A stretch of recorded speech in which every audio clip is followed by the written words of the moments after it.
بسم الله الرحمن الرحيم. الحمد لله الذي أنزل على عبده الكتاب ولم يجعل له عوجا قيما لينذر بأسا شديدا من لدنه ويبشر المؤمنين الذين يعملون الصالحات أن لهم أجرا حسنا ماكثين فيه أبدا وينذر الذين قالوا اتخذ الله ولدا ما لهم به من علم ولا لآبائهم كبرت كلمة تخرج من أفواههم إن يقولون إلا كذبا فلعلك باخع نفسك على آثارهم إن لم يؤمنوا بهذا الحديث أسفا إنا جعلنا ما على الأرض زينة لها لنبلوهم أيهم أحسن عملا وإنا لجاعلون ما عليها صعيدا جرزا أم حسبت أن أصحاب الكهف والرقيم كانوا من آياتنا عجبا إذ أوى الفتية إلى الكهف فقالوا ربنا آتنا من لدنك رحمة وهيئ لنا من أمرنا رشدا فضربنا على آذانهم في الكهف سنين عددا ثم بعثناهم لنعلم أي الحزبين أحصى لما لبثوا أمدا نحن نقص عليك نبأهم بالحق إنهم فتية آمنوا بربهم وزدناهم هدى وربطنا على قلوبهم إذ قاموا فقالوا ربنا رب السماوات والأرض لن ندعو من دونه إلها لقد قلنا إذا شططا هؤلاء قومنا اتخذوا من دونه آلهة لولا يأتون عليهم بسلطان بين فمن أظلم ممن افترى على الله كذبا وإذ اعتزلتموهم وما يعبدون إلا الله فأووا إلى الكهف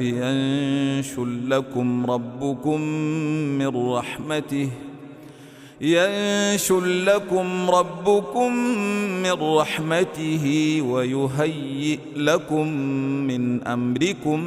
مرفقا وترى الشمس إذا طلعت تزاور عن كهفهم ذات اليمين وإذا غربت تقرضهم ذات الشمال وهم في فجوة منه ذلك من آيات الله من يهد الله فهو المهتد ومن يضلل فلن تجد له وليا مرشدا وتحسبهم أيقاظا وهم رقود ونقلبهم ذات اليمين وذات الشمال وكلبهم باسط ذراعيه بالوصيد لو اطلعت عليهم لوليت منهم فرارا ولملئت منهم رعبا وكذلك بعثناهم ليتساءلوا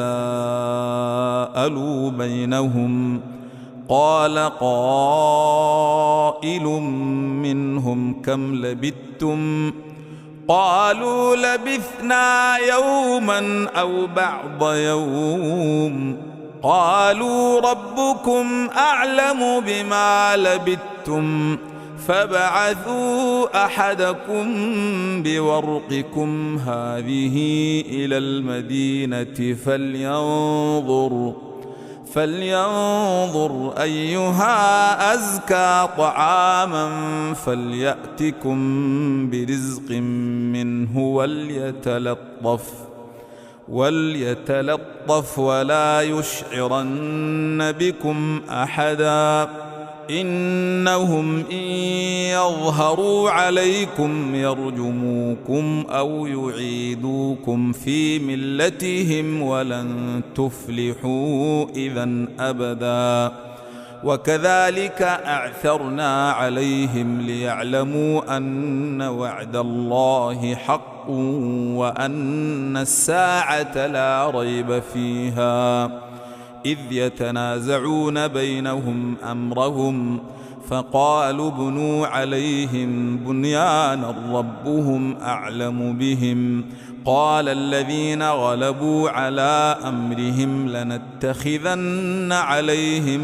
مسجدا سيقولون ثلاثة رابعهم كلبهم ويقولون خمسة سادسهم كلبهم رجما بالغيب ويقولون سبعة وثامنهم كلبهم قل ربي أعلم بعدتهم ما يعلمهم إلا قليل فلا تمار فيهم إلا مراء ظاهرا ولا تستفت فيهم منهم أحدا ولا تقولن لشيء إني فاعل ذلك غدا إلا أن يشاء الله واذكر ربك إذا نسيت وقل عسى أن يهديني ربي لأقرب من هذا رشدا ولبثوا في كهفهم 300 سنين وازدادوا 9 قل الله أعلم بما لبثوا له غيب السماوات والأرض أبصر به وأسمع ما لهم من دونه من ولي ولا يشرك في حكمه أحدا واتل ما أوحي إليك من كتاب ربك لا مبدل لكلماته ولن تجد من دونه ملتحدا واصبر نفسك مع الذين يدعون ربهم بالغداة والعشي يريدون وجهه ولا تعد عيناك عنهم تريد زينة الحياة الدنيا ولا تطع من أغفلنا قلبه عن ذكرنا واتبع هواه وكان أمره فرطا وقل الحق من ربكم فمن شاء فليؤمن ومن شاء فليكفر إنا أعتدنا للظالمين نارا أحاط بهم سرادقها وإن يستغيثوا يغاثوا بماء كالمهل يشوي الوجوه بئس الشراب وساءت مرتفقا إن الذين آمنوا وعملوا الصالحات إنا لا نضيع أجر من أحسن عملا أولئك لهم جنات عدن تجري من تحتهم الأنهار يحلون فيها من أساور من ذهب ويلبسون ثيابا خضرا من سندس واستبرق متكئين فيها على الأرائك نعم الثواب وحسنت مرتفقا. واضرب لهم مثل الرجلين جعلنا لأحدهما جنتين من أعناب وحففناهما بنخل وجعلنا بينهما زرعا كلتا الجنتين آتت أكلها ولم تظلم منه شيئا وفجرنا خلالهما نهرا وكان له ثمر فقال لصاحبه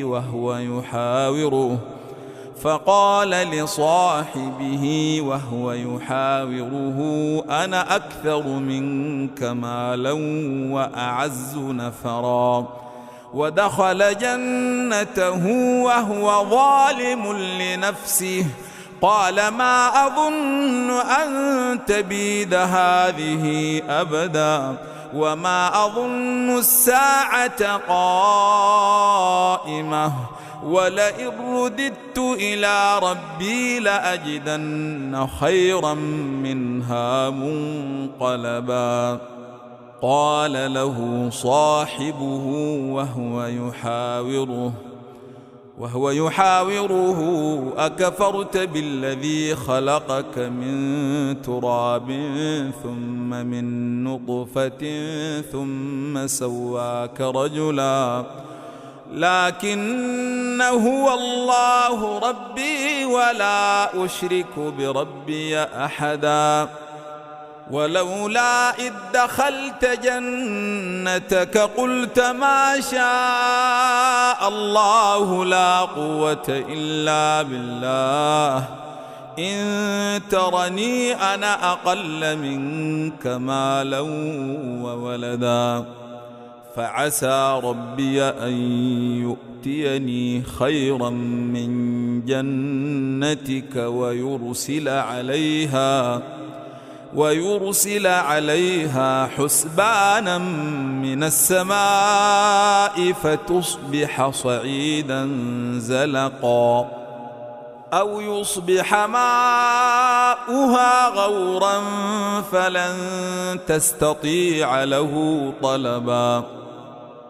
وأحيط بثمره فأصبح يقلب كفيه على ما أنفق فيها وهي خاوية على عروشها ويقول يا ليتني لم أشرك بربي أحدا ولم تكن له فئة ينصرونه من دون الله وما كان منتصرا هنالك الولاية لله الحق هو خير ثوابا وخير عقبا. واضرب لهم مثل الحياة الدنيا كماء أنزلناه من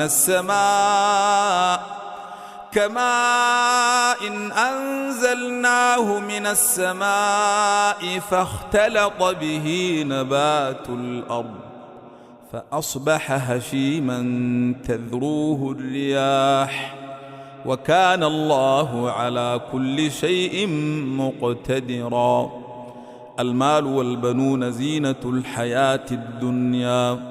والباقيات الصالحات خير عند ربك ثوابا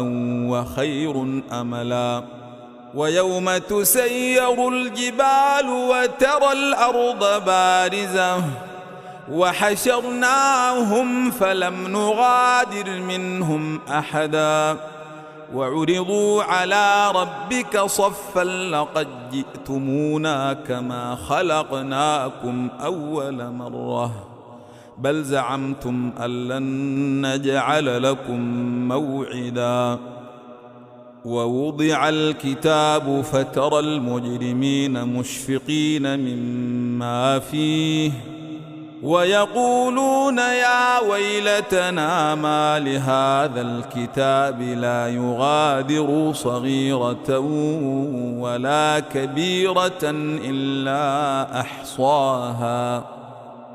ووجدوا ما عملوا حاضرا ولا يظلم ربك أحدا وإذ قلنا للملائكة اسجدوا لآدم فسجدوا إلا إبليس كان من الجن ففسق عن أمر ربه أفتتخذونه وذريته أولياء من دوني وهم لكم عدو بئس للظالمين بدلا ما أشهدتهم خلق السماوات والأرض ولا خلق أنفسهم وما كنت متخذ المضلين عضدا ويوم يقول نادوا شركائي الذين زعمتم فدعوهم فلم يستجيبوا لهم وجعلنا بينهم موبقا ورأى المجرمون النار فظنوا أنهم مواقعوها ولم يجدوا عنها مصرفا ولقد صرفنا في هذا القرآن للناس من كل مثل وكان الإنسان أكثر شيء جدلا وما منع الناس أن يؤمنوا إذ جاءهم الهدى ويستغفروا ربهم إلا أن تأتيهم سنة الأولين أو يأتيهم العذاب قبلا وما نرسل المرسلين إلا مبشرين ومنذرين ويجادل الذين كفروا بالباطل ليدحضوا به الحق واتخذوا آياتي وما أنذروا هزؤا ومن أظلم ممن ذكر بآيات ربه فأعرض عنها ونسي ما قدمت يداه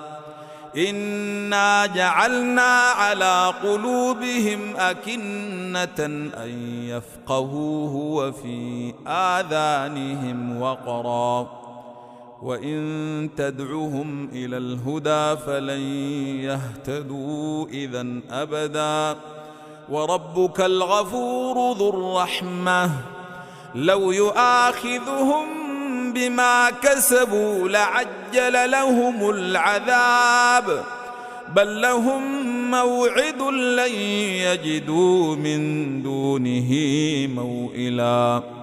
وتلك القرى أهلكناهم لما ظلموا وجعلنا لمهلكهم موعدا وإذ قال موسى لفتاه لا أبرح حتى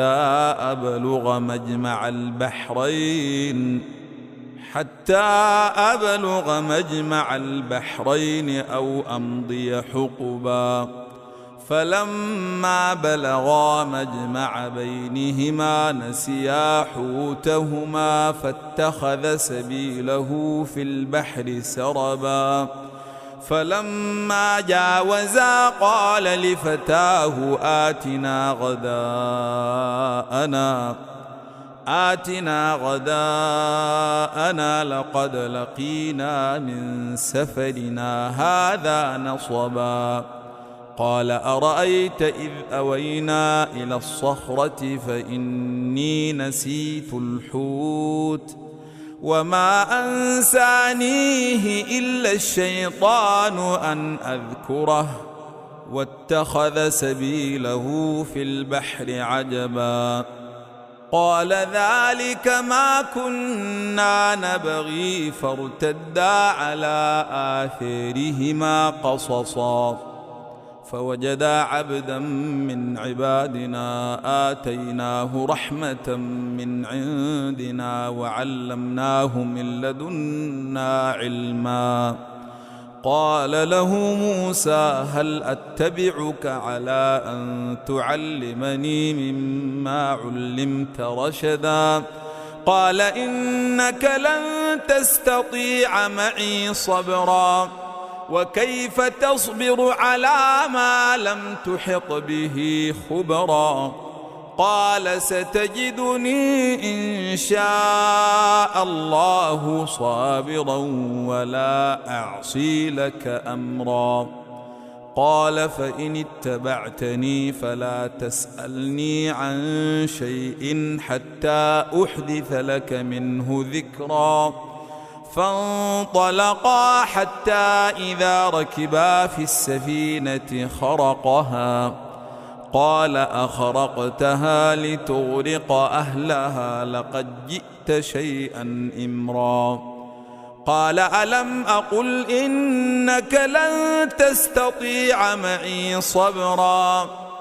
قال لا تؤاخذني بما نسيت ولا ترهقني من أمري عسرا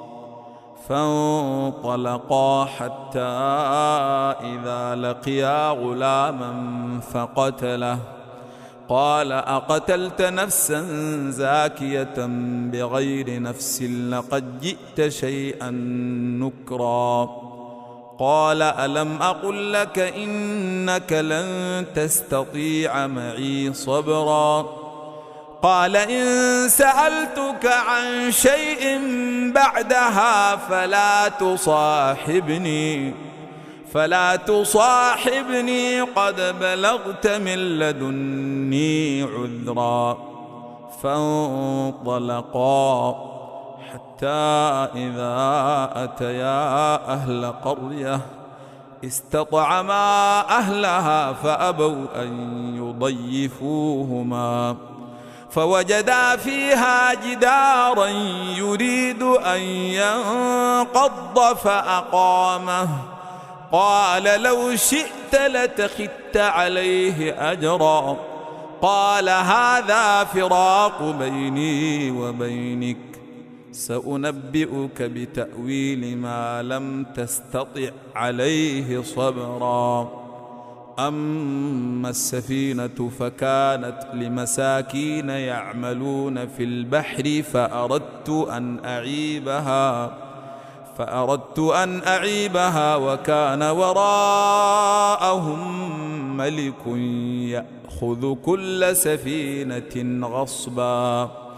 وأما الغلام فكان أبواه مؤمنين فخشينا أن يرهقهما طغيانا وكفرا فأردنا أن يبدلهما ربهما خيرا منه زكاة وأقرب رحما وأما الجدار فكان لغلامين يتيمين في المدينة وكان تحته كنز لهما وكان أبوهما صالحا فأراد ربك أن يبلغا أشدهما ويستخرجا كنزهما رحمة من ربك وما فعلته عن أمري ذلك تأويل ما لم تسطع عليه صبرا ويسألونك عن ذي القرنين قل سأتلو عليكم منه ذكرا إنا مكنا له في الأرض وآتيناه من كل شيء سببا فاتبع سببا حتى إذا بلغ مغرب الشمس وجدها تغرب في عين حمئة ووجد عندها قوما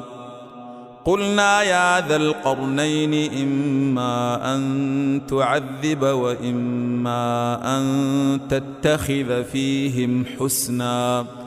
قال أما من ظلم فسوف نعذبه ثم يرد إلى ربه ثم يرد إلى ربه فيعذبه عذابا نكرا. وأما من آمن وعمل صالحا فله جزاء الحسنى وسنقول له من أمرنا يسرا. ثم اتبع سببا حتى إذا بلغ مطلع الشمس وجدها تطلع على قوم لم نجعل لهم من دونها سترا. كذلك وقد أحطنا بما لديه خبرا. ثم اتبع سببا حتى إذا بلغ بين السدين وجد من دونهما قوما لا يكادون يفقهون قولا. قالوا يا ذا القرنين إن ياجوج وماجوج مفسدون في الأرض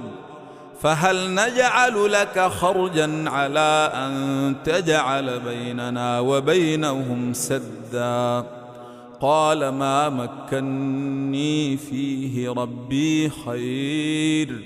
فأعينوني بقوة أجعل بينكم وبينهم ردما.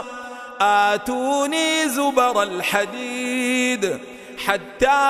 إذا ساوى بين الصدفين قال انفخوا حتى إذا جعله نارا قال آتوني أفرغ عليه قطرا.